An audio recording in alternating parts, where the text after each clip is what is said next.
All right. Good morning, everyone. Good morning. All right. So good to see you guys. First, I just want to say thanks so much to Melanie and Joe for the amazing opportunity to be here with you guys. I consider it an honor and a privilege to be here to share with you on this super cold. I'm from Texas. Super cold morning, y'all. I thought I was gonna freeze to death out there. Super cold morning here, but I'm truly grateful to be here with you guys and excited with with what we're gonna have with our time today. So, because I'm grateful to be here, my goal is to give you my A game. I ain't messing around. All right, and so I want to have a good time with you, just pour into you, of course, talk leadership. Here is my social media. Feel free to take pictures, quotes, any of that stuff as we go through, so feel free to do that. I'm an educator. I'm going to share with you my background, but because I'm an educator, I have to give you some expectations with our time, right? My norms, and I call it the 3 B's. The first B is just I ask that you would just be in the moment with me. And what I mean by that is just, don't worry about what's going on later, or earlier today. Let's just have a good time together and be in the moment. If you're good with being in the moment, can I get some head nods? Yes, see those? Good deal. Yeah. All right. And or amen, whatever you want to give me, that's fine too. Church folk. I ask that you would just be interactive with me. I came to give you my A game, but I want to learn from you guys as well, because I believe the genius is in the room, right? So we can all learn and grow together. So if you're good with being interactive, can I get thumbs up? Some thumbs up. Good deal. All right. And an amen again if you want. And then the last B is be in application mode. And what I mean by that is we can do all things to learn, read, all those things that we can do to learn, but if we don't actually process that learning and strive to apply the learning, then we've wasted our time, right?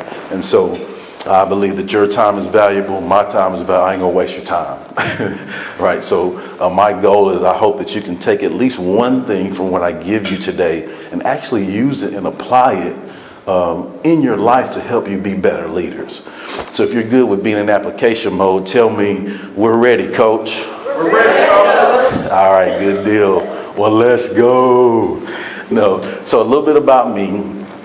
First, throughout my life, I've been truly blessed to have some amazing leaders in my life to pour into me. And, as a young guy, I didn't realize that, in some situations that I was in, I didn't realize that until I grew and matured some, and I was able to look back on it and really realize and understand how fortunate I was to have great leaders around me.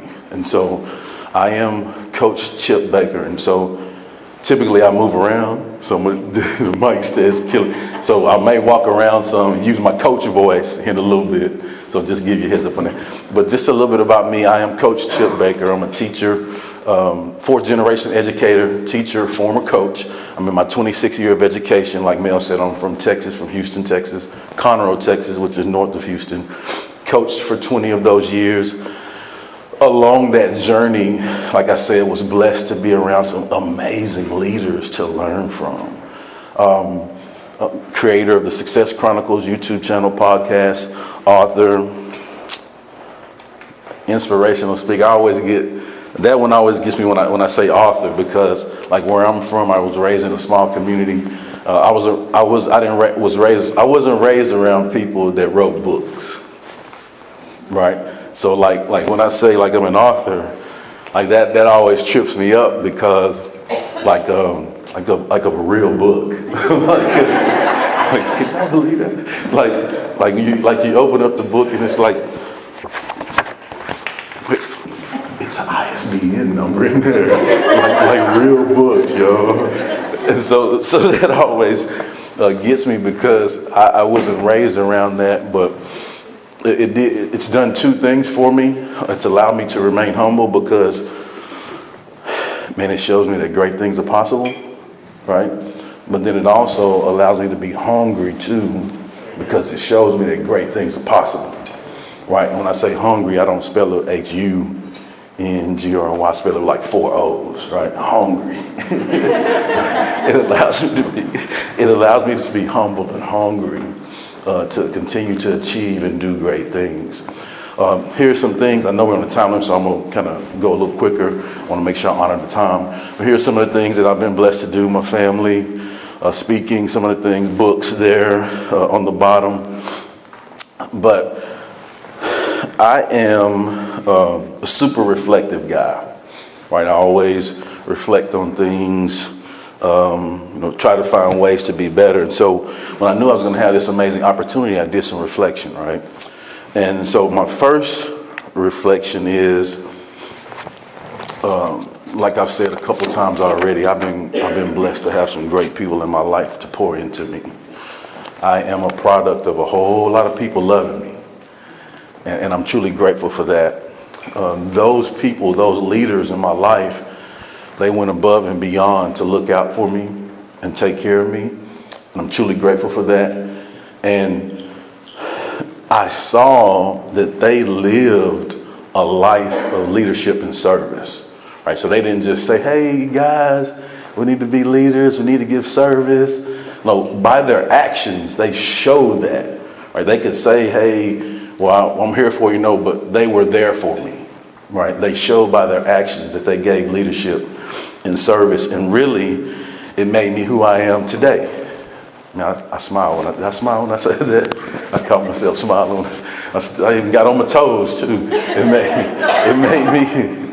made me who I am today, and again, I'm truly grateful for that. But then also, I reflected on the people and the positions they held and the titles, but really, if you think about it, at the end of the day, you don't have to have a title to be a great leader.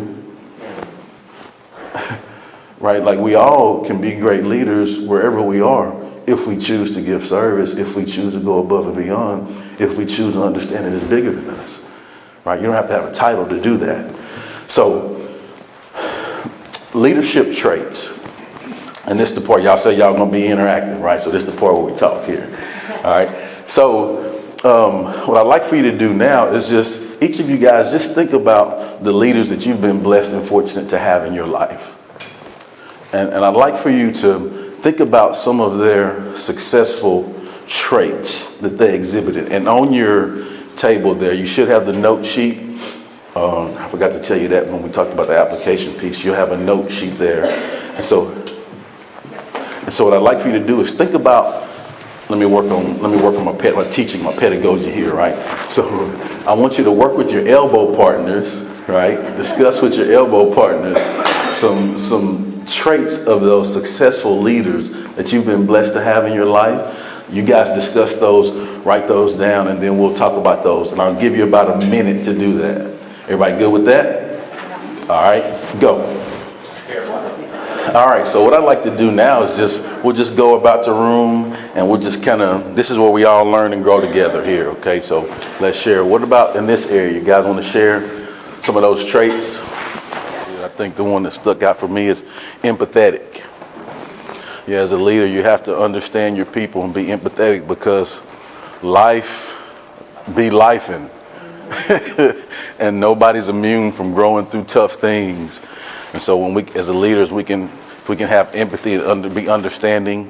Yes, we have to get things done, but hey, like you're more valuable than stuff. Right? All right. This table over here that jumped in there. Yes. We had character, yes. kindness, they listen, availability, which is the best ability, helpful, transparent, and authentic. So good. Availability, which is the best ability. Let's go. All right, one more round of applause for everybody. So good. Thank you. Did we get better with that? We got some good stuff. Everybody got some good stuff from that one? All right, good deal. All right, so what I'm going to speak to you about today is traits of leaders that live to lead. All right? And so I think that, like I said earlier, you don't have to have a title to be a leader. right? You just have to have that servant's heart. All of those traits that you guys gave, man, just exhibit those traits. Take the action daily to do those things and to pour into others and give service. And Melanie Ake is a great example of that. Amen. Right. Come on. She's a great example of that, of just putting in the work, taking the action to be of service. And so the first trait that I want to talk to you about, and these are traits that I've seen from great leaders in my life. The first one is loving. And again, on your note sheet there, if you want to follow and put some things down, I'll share this one with you. Quote I heard about like note taking. People forget, but paper remembers. All right, I'm gonna give it to you again. People forget, but paper remembers. Right, and so there's been so many times where I've been in situations where I chose to take notes, and later down the road, it really helped me in some situations I was in. So I want to encourage you as we go through, take notes on what we have. So the first trait is loving. Man, those leaders, they had self-love. And what I mean by that, they didn't say, hey, it's about me. What they said was, okay, I have some morals and principles by which I operate. And because I operate in morals and principles, I'm going to make sure I hold firm to those in any situation that I'm in, because they had self-love. The second thing is they loved what they did. And so, like, you could tell those people that just loved it, right? Like, and some of those, as I'm thinking about a couple of people, and some of those people are like, when you look at them, like, man, they're a little different. Right? You're like, man, I work with this coach, and that guy was a little different, but man, I go to war with him, no, because he loved what he did, and you knew it without a shadow of a doubt. So that was inspiring to me, which helped me love what I did as well. They loved people. They knew that, people were the currency, like I said earlier, not stuff.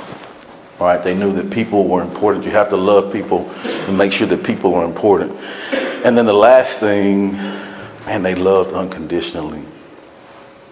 And so they just loved, period. Let me give you that one again. They just loved, period. Right? It didn't matter your background, where you came from,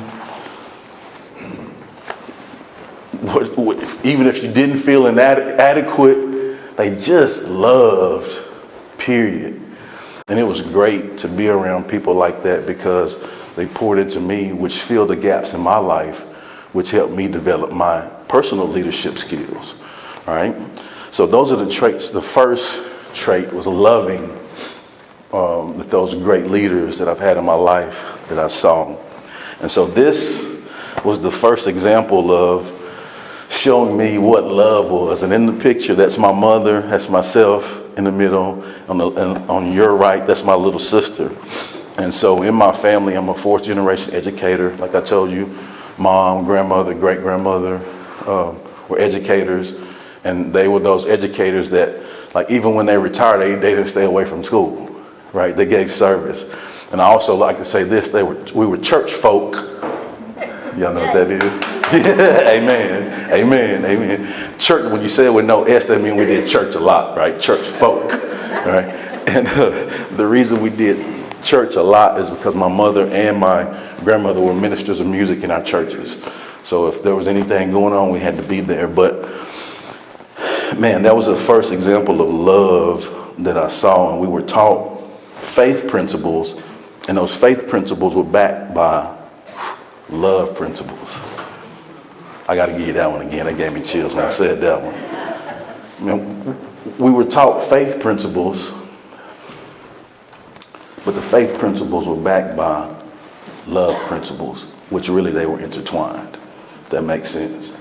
And so it was just so great to just exhibit those things. I would see those things from my mother, and like I would see, we would be in our town, and people would see her and they would just smile. She wouldn't even see them. They would smile because of the impact that she made in their life.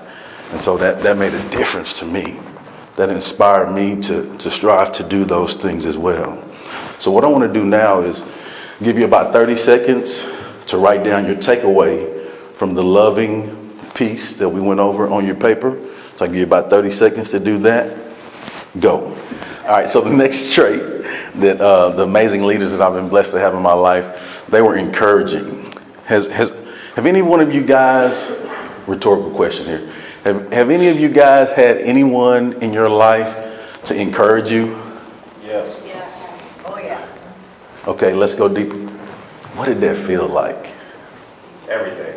Everything. Come on, talk to me. What did it feel like? Unconditional love. Unconditional love. Come Motivating. on. Motivating. Confidence. Oh, confidence. Yes. Make you feel worthy. Make you feel worthy. Shows you that you have value. Yeah. Give me one more. Give me one more. Inspiring. Okay, 2. Inspiring. Humble. Is that what you said? Okay, good. That's awesome. So, being that I was raised in an educational family, my mother, as a kid, she wouldn't give us so if I wanted to figure out what a word, like how do you say that? How you pronounce that? Sound it out. Use your syllables. Use your phonetics, boy. Right? And so let's break down when you look at encourage, all right? Encourage. Encourage means to put courage in, right? Encourage means to put courage in. So when we encourage others, we put courage in them to show them that, no, you can. No, you will. No, I'm here to help you. We will, right? So when you encourage, you put courage in. And those people, they encouraged in all situations. Like regardless of what it looked like, no, you got it. Let's go. You can do it. Oh, well, what about, oh, no, it's all right. You got it. We can do it. Let's go. They were encouraging. And then when they encouraged, it allowed us to see the blessings and the lessons. Right? It allowed us to see the blessings and the lessons. Right? Because, sports analogy here, I don't believe it's winning and losing. I believe it's winning and learning. Right? And when we have that shift of mindset and that perspective, every opportunity is winning because we're going to learn in every situation. Right? And if you lose, well, you're going to see the same situation again down the road somewhere, or you're going to know someone that will experience that same situation. And by you learning what you're supposed to learn, now you're more beneficial to help others. Now you're better to put courage into others because you've learned in those situations. And so I have a pastor that's one of my neighbors. He lives a couple houses down from me. And he and his wife, they do relationship counseling. They do mentoring. And they have a thing where they say, focus on the good and give the bad to God. Right? So, in times where you think, well, it's too much. I can't handle it. I don't know. No, just focus in on the good. Take one step at a time and give the rest to God. He'll handle it. He'll take care of it for you. All right. All right. So that's encouraging. And another little story here. So picture on the left, that's me when I was in second grade. Crazy. That's me when I was in second grade. And that teacher on the far left, that's Miss Woolley.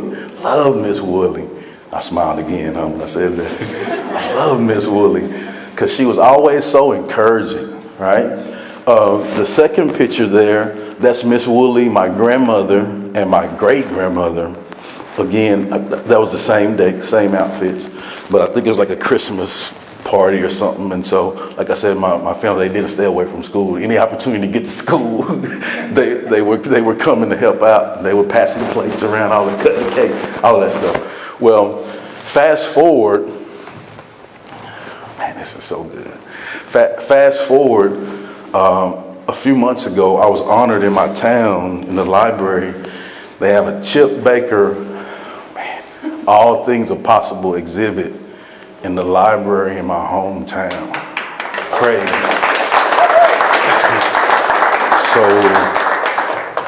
So people can come and see like all of the accomplishments, the books, they're all on display, all the pretty neat things I've been blessed and fortunate to do.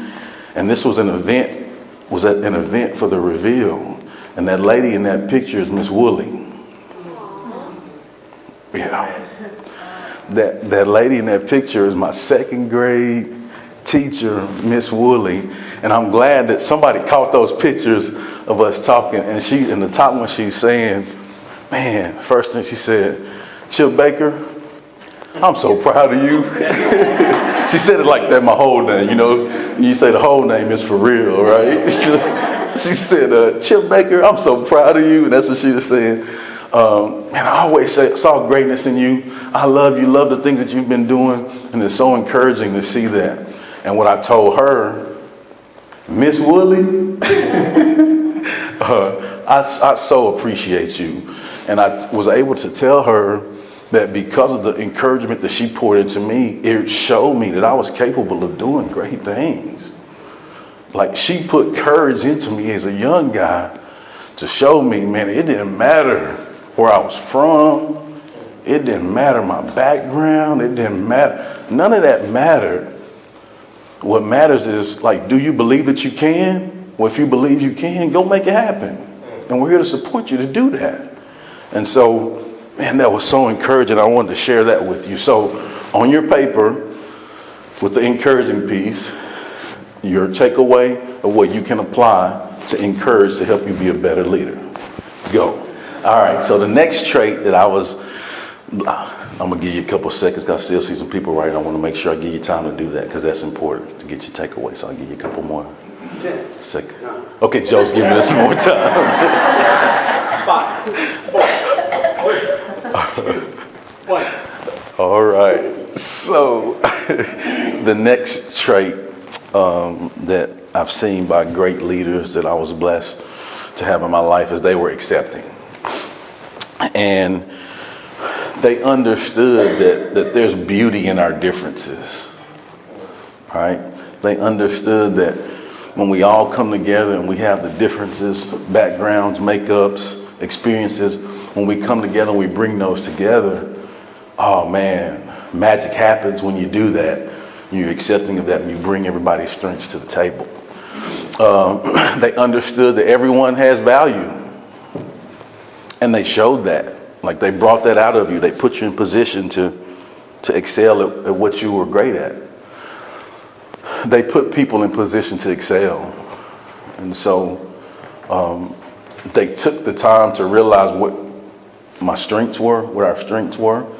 And then they put us in position to, okay, go operate in your strengths. But also, I'm along with you, so I understand what your weaknesses are, and I want to help you be better on your weaknesses, right? So you can put those into strengths. And so, man, it was so great to have that in my life. And so here's another old school picture for you. This is me in high school, right, with my mother and my two best friends in high school and their moms. This was at our sports banquet of our senior year in high school. And so the guy in the middle, Millsap is his name, he and we went on to be college roommates, freshman and sophomore year. And then the guy on the right, Supreme, Muhammad was his name. And he ended up getting into some trouble and doing some time. But just great guys, great people. But my mom was accepting. And so Millsap, their family, they moved to my hometown when he was like a freshman in high school. And so it was different for him moving to our town. And so my mom was really accepting, and his parents traveled, like his dad had a job where he would build scaffolding for skyscrapers. That always blew me away. Yeah, right? Wow. She said, wow, I know, right? So he would always show us pictures of that. And every time I say, man, that's crazy. I would never do that. Wow. But they would always travel. He would be everywhere. And so my mom was accepting. She took him in when his parents would travel. So she would look out for him. He would stay with us. She would feed him and take care of him. Like, that was her son. And he called her mom. Still does. How's mama doing? You know, those kind of things. And so, again, that was my first taste of understanding that, man, it's important to be accepting. Right? It's important to be accepted. And even further, when I went to college, played college football, I would go home, some of my friends would come home, and they would love visiting with my family, right? 3 things are gonna happen. My family, they gonna hug on you.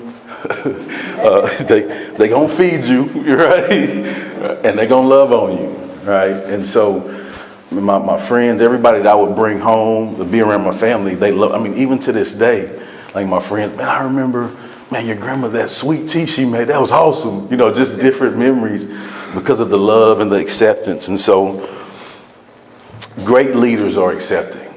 All right. One takeaway, whatever time Joe gives us, we'll count it down and we'll move on. Go. All right. Time is up. All right. So last trait is devoted. All right. They were devoted to the mission. They were devoted to preparing their people. And they were devoted to giving opportunities. And so, like I said earlier, they allowed you to work on your strengths. There were sometimes I was given opportunities, and I wanted to ask those leaders, like, "Are you sure you want me to do that?" like they say something like, "Really, me?" And so, great opportunities there. They were devoted.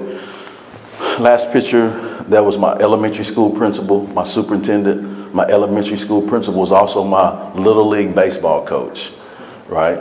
And that's he and his wife. And man, like they were devoted. They didn't just show up at school, but they showed up in the community.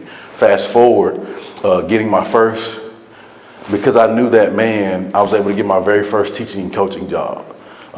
Graduating from school, the principal at the school that was interviewing me, he found out I was from my hometown. He called, he knew Mr. McDaniel. I didn't know that.